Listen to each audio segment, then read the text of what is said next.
greatest opportunity of the open internet when you think about the full funnel, right, and all the opportunities that exist is frankly, the diversity of partners in that ecosystem.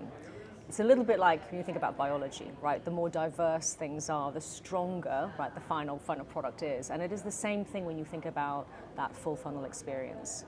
Because when you have a kind of commitment to collaboration and co-creation, and you consider how different sort of data partnerships can work, actually what you get is an output that allows you to move from the top of the funnel to the mid to the bottom, or whatever, if you want to call it a consumer journey, right? Different points there as well. And I think that's incredibly exciting for us all. In a fragmented digital landscape, how can advertisers capture and sustain meaningful moments of attention on the open internet?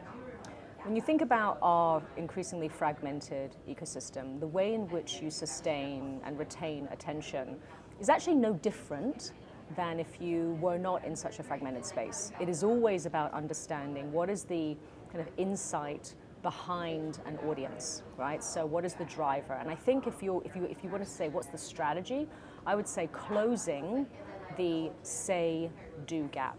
What I mean by that is people often say that I believe this or I am this, but actually what they do is different. The role of a brand, right, when done well, is to close that. And if you do that thoughtfully, that is when your attention rises.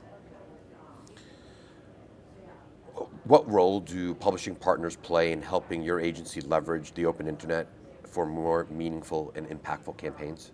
We're at CES, so one of the most interesting takeaways I've had is that when publishers consider not only what are their capabilities, but also how might we train, educate, and then co-develop a product together in service of a concrete client or brand need, that's when there's a real value, right? To really show how is this going to come to life, right? What's my how-to gap, I suppose.